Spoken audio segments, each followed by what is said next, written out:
news source 24 hours a day, 7 days a week. Get the latest local news, obituaries, police splatter, weather forecast, and more with no paywall. Head to DeWittDailyNews.com to get the local information you need to know. Heading out on the water this July 4th? Make sure everybody on board wears a properly fitting life jacket. It's not just a good idea, it's the law for kids under 13, and it could save your life in an emergency. Most drownings happen unexpectedly, and life jackets buy you the time you need. Make wearing one as automatic as buckling your seatbelt. Safe boating starts with a click. Buckle up before you launch. Jason France, State Farm Insurance in Clinton. Get your free quote today for home, car, life insurance, and more. Here's Clinton Save-A-Lot owner Dave Jackson on Inflation 3.0. The rate of increase has slowed down. That doesn't mean inflation and prices have gone back to where they were. Not 8%, not 10%, double. So an item that was $1 in 2020 is now $2. It's not going back to $1. What you are seeing is maybe that item's at $2. It might go up to $2.03, back to normal 1.5% inflation. Save up to 40% on your food bill at your Clinton Save-A-Lot. And as Dave always says, hope to see you soon. AgriTalk is the radio talk show for American agriculture. Hi, everybody. I'm Chip Flory, your host. We join you weekday mornings from 10 until 11 on WHOW, on AM and FM, and on the WHOW streams. We provide farmers and ranchers with timely insights and information aimed at improving their operations. Join me, Chip Flory, weekdays at 10:06 on Central Illinois Ag Station, WHOW. WHOW is Central Illinois' ag station, and that includes providing farmers information on how the commodity markets close each day and week. I'm Todd Gleason from Illinois Public Media, University of Illinois Extension, inviting you to hear the daily closing market report weekday afternoons at 5:06, and on Saturdays, tune in for Commodity Week with a review of the week's markets at 8:30 in the morning, all on WHOW, AM, FM, and streamed online. You're from the Central Illinois, WHOW. Top of the morning. Thanks for being with us. I'm your host today, Seth Lawrence. The WHOW Morning Show streams to Facebook and YouTube. Brought to you by Peterson Insurance, your Pekin Insurance agent in Clinton. My guest in studio today is Tony Harris. He is the city administrator for the city of Clinton. Good morning, Tony. How you doing? I think, can you check your mic? I think it might have gotten switched off. There's a little flip underneath of there. There we go. Nope, that's still didn't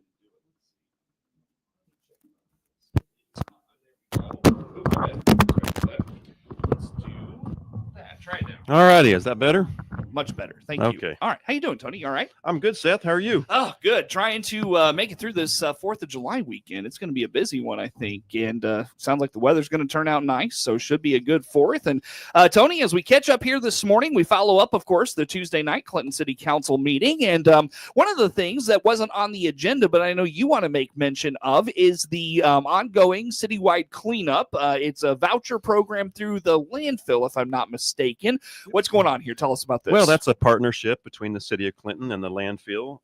Basically, that the city is paying for one free dump for every household resident in the city of Clinton. So, you and I've talked, Seth. I'm big on trying to keep the city clean, and we're working on some things through ordinance to do just that. Mm-hmm. So this kind of goes right along with that. So I encourage the citizens of Clinton to take a look at that, and if they have things they need to dispose of that might be around their house, to contact us at City Hall. It's a voucher. It's good. Started on June the 30th, and it runs through August the 8th. It's like I said, a voucher program. They can pick the vouchers up at City Hall, and they have to go to City Hall in person to pick it up, because we have to match their address on their driver's license, and they also have to produce that driver's license at the landfill just to show that they are a City of Clinton resident. Mm-hmm. And but it's a good thing, it's kind of spring cleaning, get some stuff picked up around their house. Sure. So are there items that are not accepted in this? Like what can you take out? What can you not take out? How about some of those things? Yeah, you can't take paint, any kind of electronics or tires. Electronics, that unfortunately it's past now, but we just had an event last weekend on, I think it was Saturday, that we the city paid for recycling event. So, we do that once a year. And, if we see a big need for that, we might step that up and do it a couple of times a year. And we partner with Midwest on that. So that's a good thing as well. So, yeah, that was really nice. I really appreciated that. I don't remember doing that in the past, so I appreciated it this year. I think they've done it a couple of times previously before me. But yeah, it just goes along with what we're trying to do. We're trying to provide an avenue to get some of the, the things cleaned up in the city of Clinton. And, I know that's some of this is inside the homes that we don't see, but, we're trying to emphasize getting the properties cleaned up. We want to see Clinton grow. We want to see economic development, but we have to do our part too. And the big part of that is just keeping our homes cleaned up and looking tidy. I know you don't regulate the inside of my house, but it's not been it's never been cleaner. It is spick and span. Now, would that be you or would that be your wife doing that? The latter, of course. Okay. Yeah. The dog makes it a challenge sometimes. Oh, but, I understand that. But still, it's never been cleaner. So, but so a lot of opportunities to get things cleaned up. And so you said it's just a one-time like one trip basically out there, correct? One trip that the city is paying for, yes. Yeah. But I would encourage it if if there's neighbors out there that can't, if they're elderly and can't make the trip or something like that, contact City Hall. There's avenues that we can help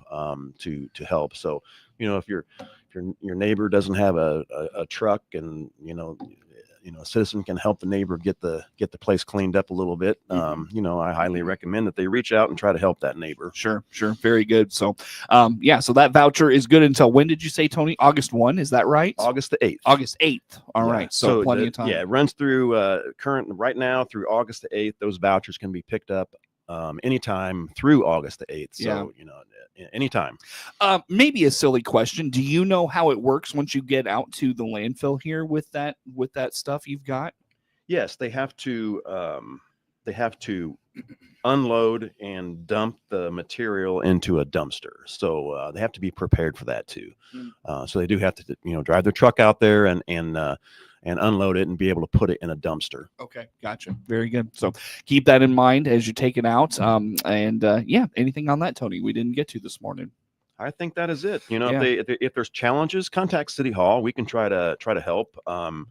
Again, we're pushing for this because we think it's a good thing, and we're trying to help get the city cleaned up. So if there's a challenge, give us a call. We can try to help. Well, this is one way. You mentioned just briefly there that the city continues to try to make avenues for folks to get their properties cleaned up and just keep the city looking nice. Along those lines, how is that effort going there, Tony? What's the latest? Well, it's going slow, and as you know, we are looking at the ordinances, and one ordinance is keeping the city cleaned up and abandoned vehicles, things like that. So we looked at that. It's still in the planning stages. We've had 2 meetings now, and we've got more scheduled. Just going over that, we need to make sure that we've got what we need, and we can have teeth in the game to try to take care of some of the garbage around town and things like that. So, we're doing our part through local ordinances, and, it may take some time before we actually get the ordinance finished up, but that part we're currently working on. We're also going to start looking at all the ordinances from page 1 all the way through. And this is going to take a while. We know that. So, we're not trying to, place a hardship on the citizens of Clinton. We're just trying to do our part so we can help the citizens do their part to keep their property cleaned up. Going through the ordinances is a long task, and it's going to take a while. But the mayor and I were both she's new in her position, I'm new in my position, and we've got a great relationship. We've spoke several times on this topic, and we both have a passion for it and for Clinton. So we're going to move forward with that, and the ordinance is a big part of it. Yeah, Tony Harris is the city administrator for the city of Clinton, following up the Tuesday night Clinton City Council meeting with us. So is this part of the strategic plan? I know the mayor has talked about, kind of going back. We're a year in, and just kind of going back and reviewing that and figuring out, what's still applicable. Where can we go with this still? Is citywide cleanup a part of that process?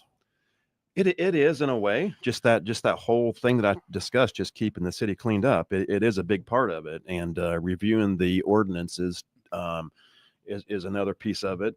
Some other things that we're working on through the strategic plan would be online permits and things like that. And, talking about the voucher program, there may be an avenue where, I mentioned earlier that, the citizens of Clinton would have to go to City Hall and produce their driver's license to show that they're from Clinton. We're working on something to try to eliminate a lot of traffic at City Hall, where we can put, that in an electronic form where they could fill it out automatically, maybe upload a photo of their driver's license.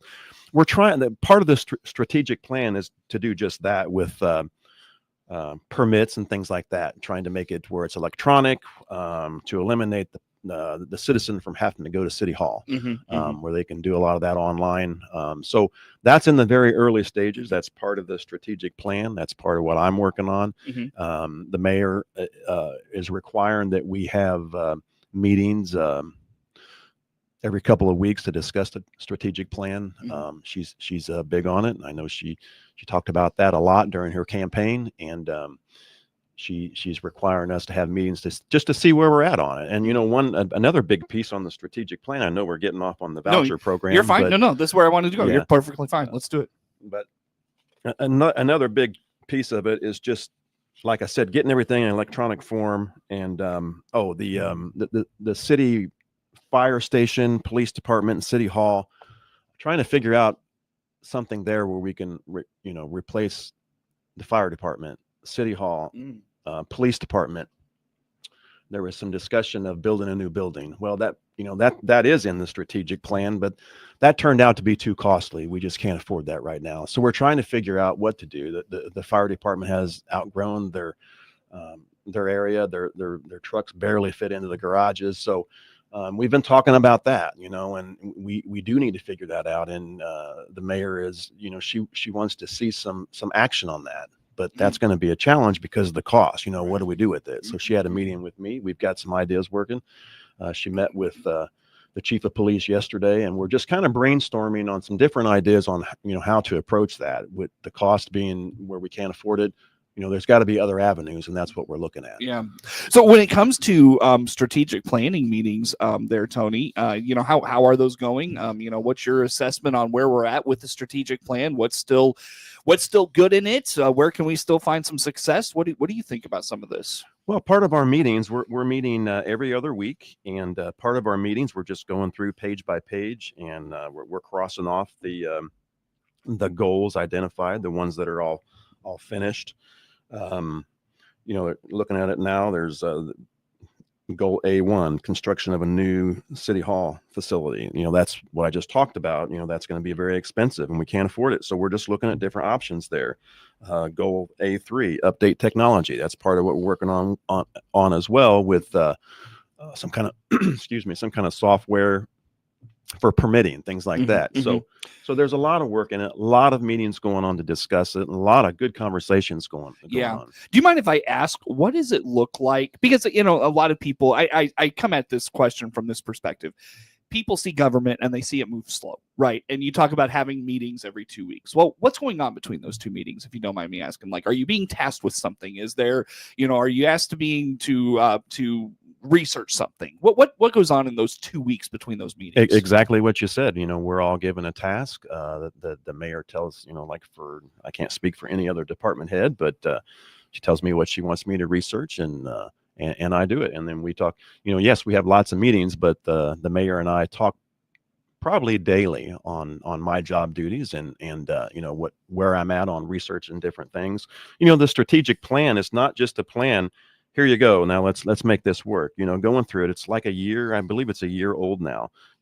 Like I said, we're meeting to go page by page. Some of these things are already finished in the plan, in the goal section. Some of them are not. Some of them we had to cross off because it's a year old, and we might be adding a few more. So we feel like this plan is ever changing. We've got some good goals, but some of them we know we can't reach. So we might have to retract those and find new goals. But yes, you mentioned that city government is slow, and it is because there's a lot of steps that we have to go through. As we can't just make a decision amongst the group that's going through this. It has to go before council, and all the commissioners have to look at it. They have to vote on it. So it is a very slow process, but We are making progress. Yeah. The electronic portion, the digital portion intrigues me. The website has been updated recently. We've had the option to pay water bills online for several years now. You talked about permits, perhaps getting those digitally. Where else could that take us in your mind, or the strategic plan has outlined? Where else could we go with that? Well, we also talked a lot. We talked a lot about communication. When we had the issue with the boil order, citywide boil order, and one complaint that we had was, that wasn't communicated effectively. So we're working on that too through electronics. How best can we send out messages and get the public notified of something they need to be notified, like a boil order. And we have a mass notification system that we use, but we do have avenues, but maybe we haven't done a good job in explaining those avenues. How many people, well, as an example, we had a boil order where a section of town where we sent out, we can draw like a map and send out notification just in that affected area.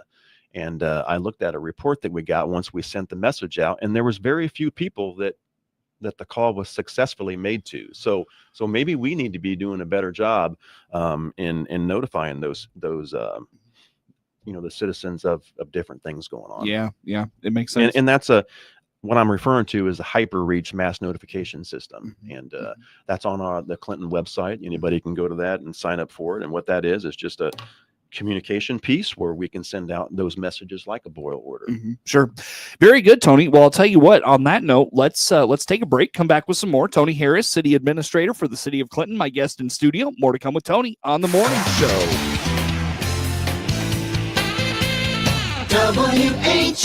WHOW.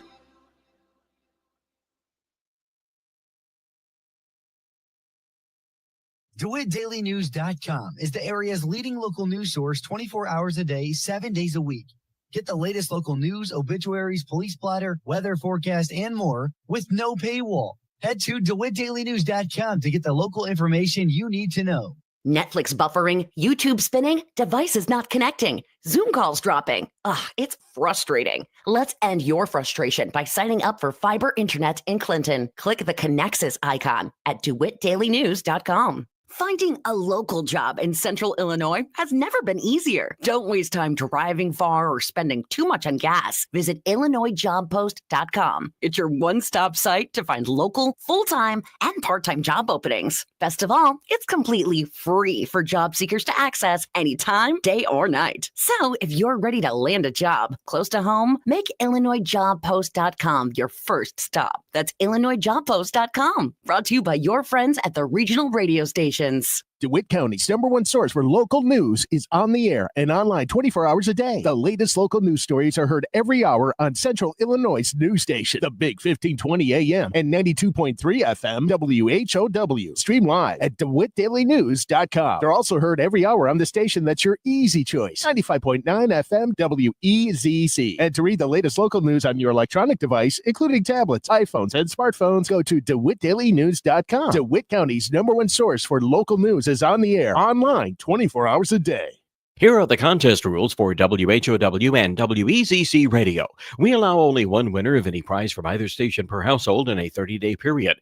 Prizes can be picked up by the winner at our studios inside the Big Red Barn, 4 miles south of Clinton on U.S. Highway 51 within 2 weeks of winning. Our office hours are weekdays from 8 till 10 a.m. and 11 a.m. to 3:30 p.m. Employees of WHOW, WEZC, and their families are not allowed to participate in our contest. Thanks for participating and for listening to WHOW and WEZC. Your friend in Central Illinois. WHOW. Once again, good morning. Thanks for being with us. I'm your host today, Seth Lawrence. The WHOW Morning Show streams to Facebook and YouTube, brought to you by Peterson Insurance, your Pekin Insurance agent in Clinton. Tony Harris, City Administrator for the City of Clinton, my guest in studio today, following up the Tuesday night Clinton City Council meeting. Tony, as we chat for today, anything from the meeting or on your list of things to dive into? What did we not get to this morning here? Well, I think one thing that was on the agenda, and I think it was put on file, would be the repurposing of the Woodlawn Cemetery bridge. Oh yeah, tell me about this. Yeah, so that's interesting. I didn't know a whole lot about that. We had a local citizen that approached the council to look into that. I didn't know it, but that bridge, again, we're talking about the bridge at the cemetery here in town, Woodlawn Cemetery. That bridge, it's closed currently. And what we're looking at is just doing a feasibility and engineering study just to see what it would take to rehab that. I don't know if that's going to happen or not. That's the commissioners are going to have to agree on that. It's very expensive just to do the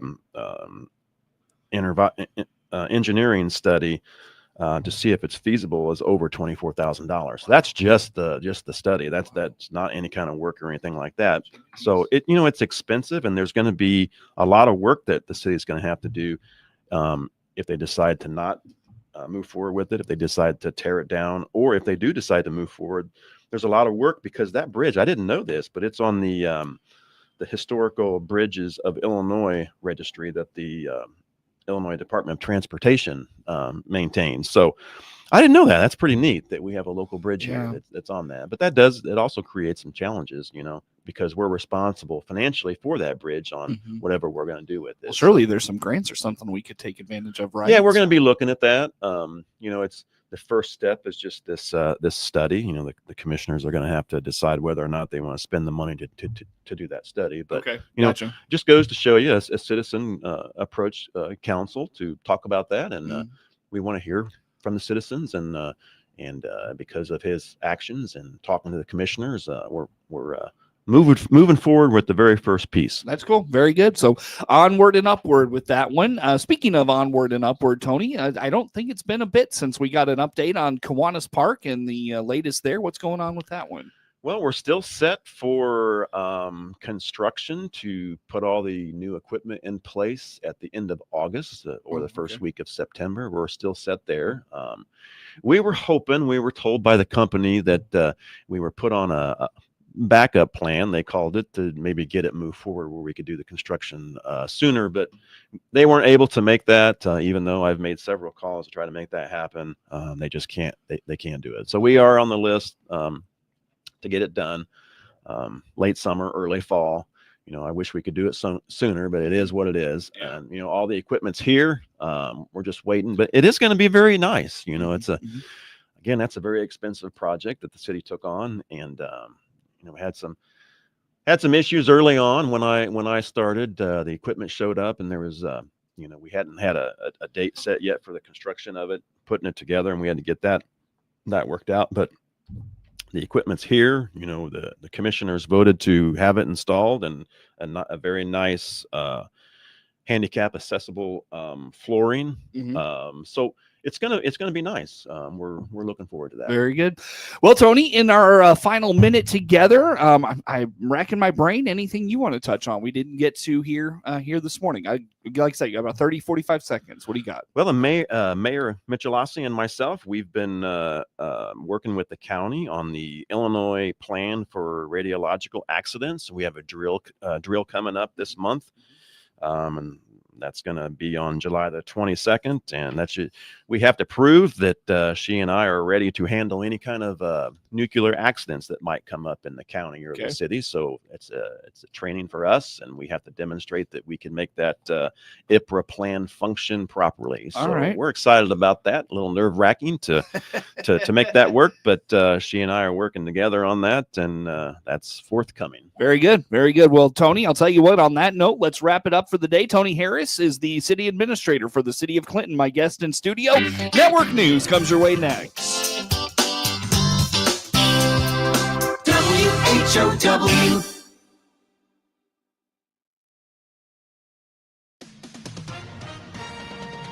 With SRN News.